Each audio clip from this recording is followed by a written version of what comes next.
Okay, so for the new one who just got here, I'm doing the last example of the method of eigenfunction expansion for you here. And today, we will focus on the two-dimensional wave equation after this. Alright, so this is the problem. When you see the problem, you have to be able to tell what's the component of this, like C value, what's the QX, is this one be the QXT or just the Q of X? And now you see that we have only the Q of X. And when you see the interval of the X value, that means you know the L, right? So X between 0 and 1, so you know L is just 1. And you can see from the boundary conditions, it's homogeneous, obvious. And for the initial condition, the function on the right hand side here is equivalent to f of x. So first of all, I would say let's consider the homogeneous system. What's that? When we talk about this, that means when you consider the PDE, you're gonna have only u sub t equal to uxx. So you just ignore the qx. What else? Boundary condition. You have u0t equal to 0 and u1t equal to 0. You see that? At this point, actually, we just say that, okay, at this point, actually, you just say that we skip, okay, I need a color. We just say ignore qx.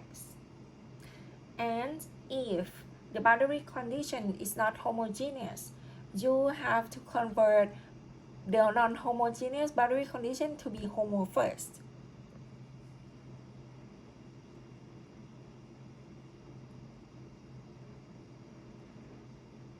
Okay, I write it this way. So I just say ignore q of x and make boundary condition equivalent to 0. If it's not 0, you need to apply what? The w equal to u minus ue. Remember that? Okay, you have to do that. What else?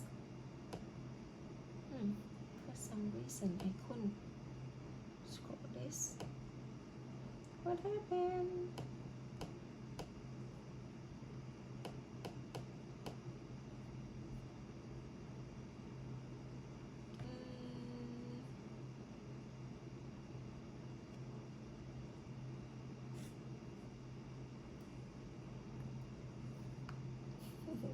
Didn't allow me to go. Okay, thank you. Here you go.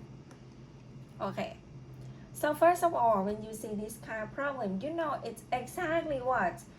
It's just a regular heat equation. So this one you can just imply the result from table in the case 1.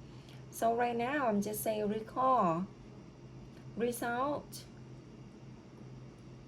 from table in case 1. What do we have? So now we have d lambda n equal to n pi over L, which is equal to what? And L equal to 1. It's n pi over 1. So it's n pi for n equal to 1, 2, 3, and so on. This one gonna be eigenvalues. And this will corresponding to what? The phi nx equal to sine of lambda nx, which is gonna be sine of n pi x. And this is gonna be your eigenfunctions. There we go. And when you have this, what else? Next one, you need to solve for the heat equation with the heat source. Okay, so this is the homo part. Next,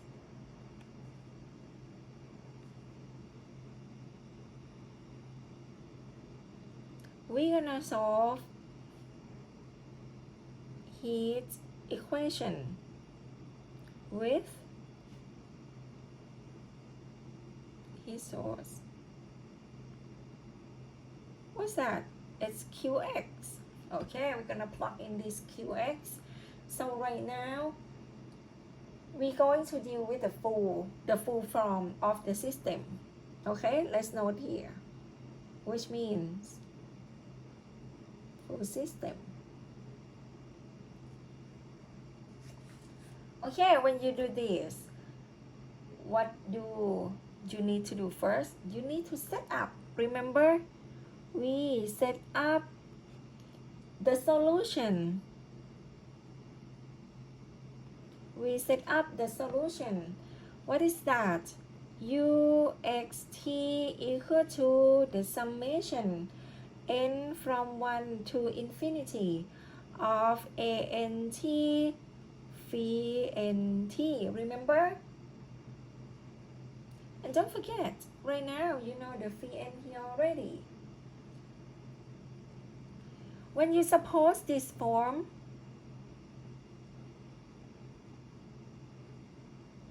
it's so easy after this. You only need to plug in, right? And then you only plug it into PDE to get what? To get, okay, if you plug into the PDE. PDE is what? The original PDE too. So the original PDE will be what? U sub t equal to uxx plus psi 3 pi x. Okay, let's give some notes here. What we're going to get will be summation n from 1 to infinity. And this side gonna be an prime t. Okay, I'm going to combine things together. Plus n pi square ant. Okay, close the bracket. And here's gonna be phi and x. Right hand side, you're gonna have summation n from 1 to infinity of q and t and phi and x. And don't forget, note here, where? What's that? How come we have the phi and t? Remember, we always let q of x can be written in the form of, which is what? Sine 3 pi x. This is from the problem. Sine 3 pi x, which is gonna be q of x. And this is supposed to be equal to summation n from 1 to infinity of q and t and phi and x. See that? Alright, so now you have what? You have this equation.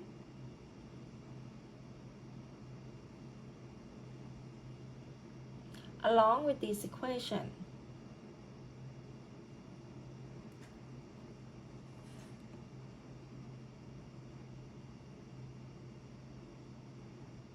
Okay, so now you can see from this equation, let's call this equation 1, and here's going to be equation 2.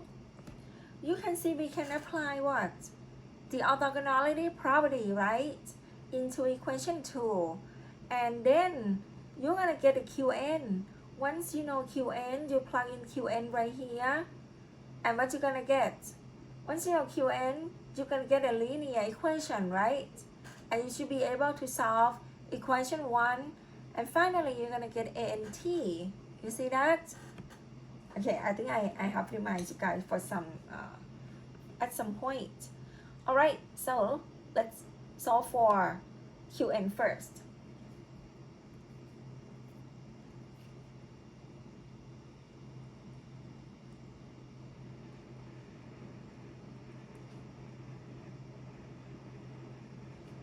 Okay, so for QNT, by inspection, what did you see?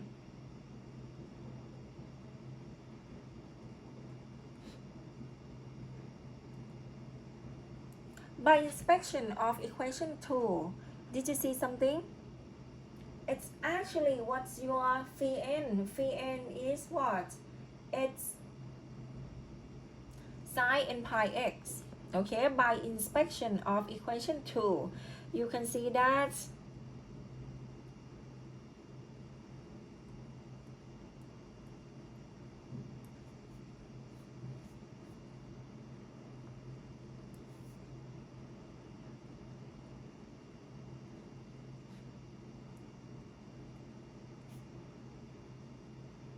what's the phi n? Phi n is sine n pi x. Okay, at this point, okay, I didn't do anything else. I just plug in the Qn that I got from here, you see? And then I plug in this equation 2.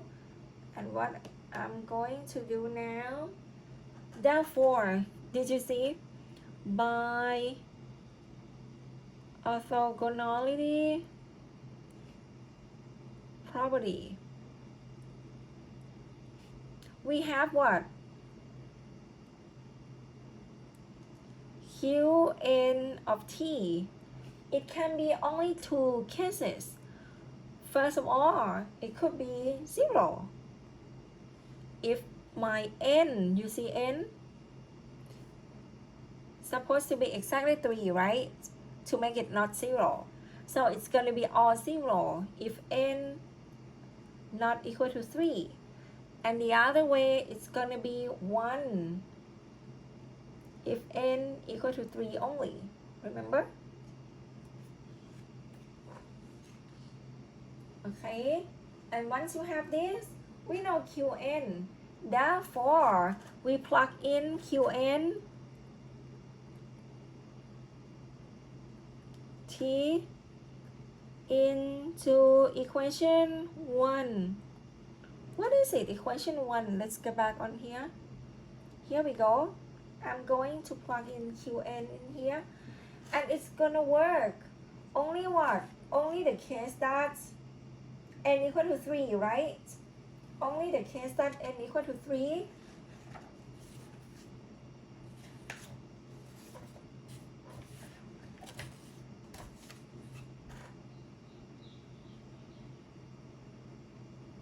Okay, let's plug in here. Otherwise, Qn is going to be what? 0. Okay, so from A, okay, let me remind you guys. I'm going to split it out to be two cases into one. We will have to solve for ANT for two sub cases. The first one, n equal to 3, what do we get? You're going to have summation n from 1 to infinity of A3t. But it actually, you can just, what? Skip, right? The summation here. You just have A3 prime plus, I just copy the form. So you're going to be 3 pi square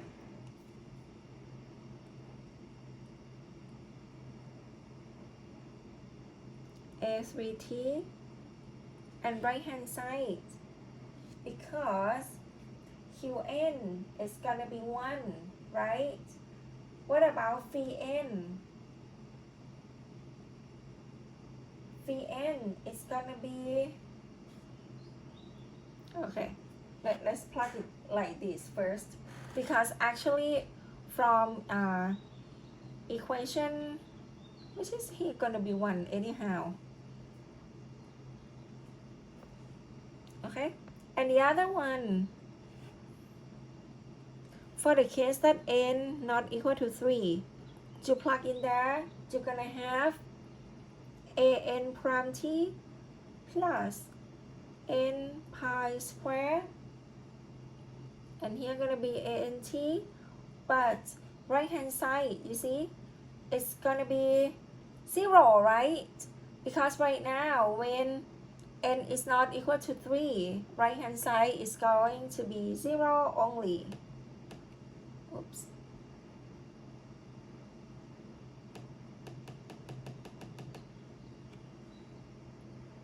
You see that? And from here we actually have what? Both cases you can solve by using linear equation, right? By doing the integrating factor.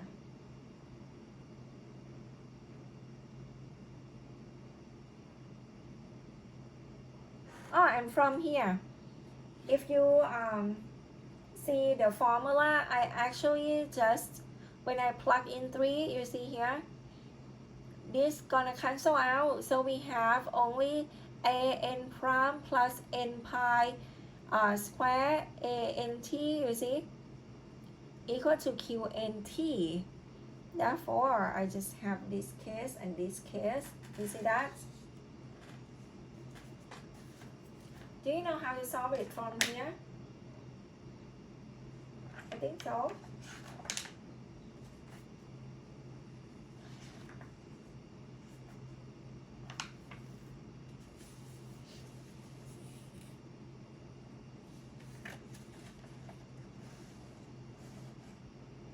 Okay, what I'm gonna hint you guys, when you see this,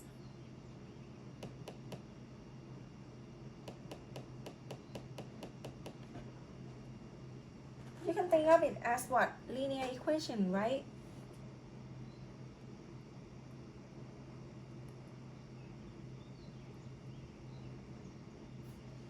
Okay, if you solve for linear equation, I think it shouldn't be hard. Okay, for the top case,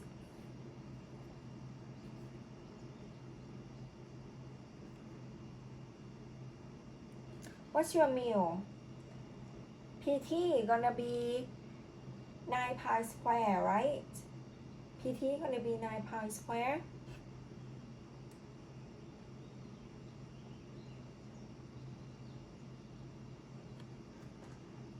So integrating factor.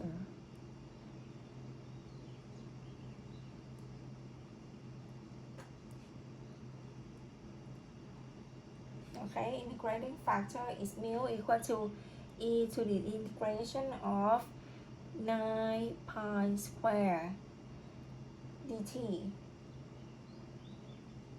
So it's equal to e to the 9 pi square t.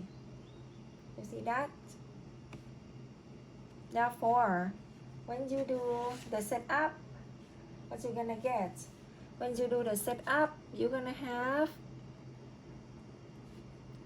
mu a3t prime is equal to mu times g, which is 1. Alright, so do integration both sides. You're gonna have mu a3t equal to right hand side, you know this mu, so it's gonna be integration of e to the 9 pi square t dt. What is that? Integration of e to the at dt, it's e to the at divided by a, right? And then plus c. Remember that? So now, left hand side you have mu.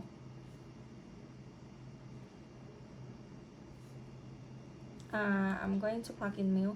So e to the 9 pi square t times a3t. Right hand side you have e to the 9 pi square t divided by 9 pi square plus c. What's next? Therefore, you're gonna have a3t equal to, okay, this is gonna be 1 over 9 pi square plus c divided by e to the 9 pi square t. Okay, this one gonna be your A3, and the other case is when what? The other case is when n not equal to 3. You see this one gonna be very simple. Similarly, you can think of this as a linear form even though the term on the right hand side here is just, or this term, or only this term, okay? Or think of separable equation, okay? All right, so the other case,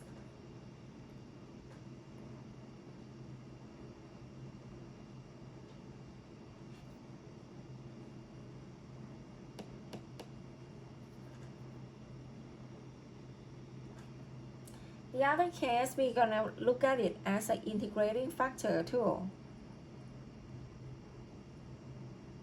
But this time, our mu is just e to the integration of the full form, right? N pi square dt, which is gonna be e to the n pi square t. Alright, when you have this, when you do some setup, you're gonna have mu a n t, but note here this one gonna be all for n not equal to 3. Prime is equal to mu times 0. This term gonna be 0 because the term on the right hand side is gt equal to 0. Here we go. What do we have? This side, when you do integration through, you have mu a n t, and this term you're gonna have only some constant k. Actually, this one I should use C1 instead because we have C in the problem already. All right, so here we're gonna have ANT is equal to what? It's equal to K divided by mu, which is e to the n pi square t. Here we go. So when you do the sum, you summarize, you just plug in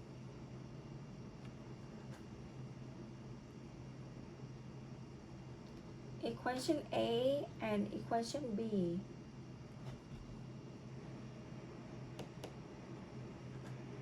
Now it's time to plug in equation A and equation B into the supposed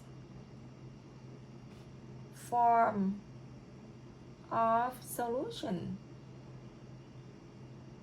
which is what? We suppose that uxt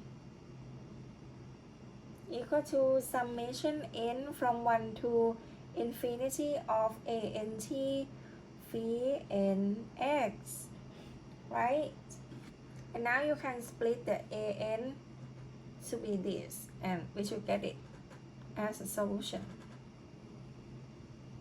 Okay, so now I'm done for what's that, the eigenfunction expansion.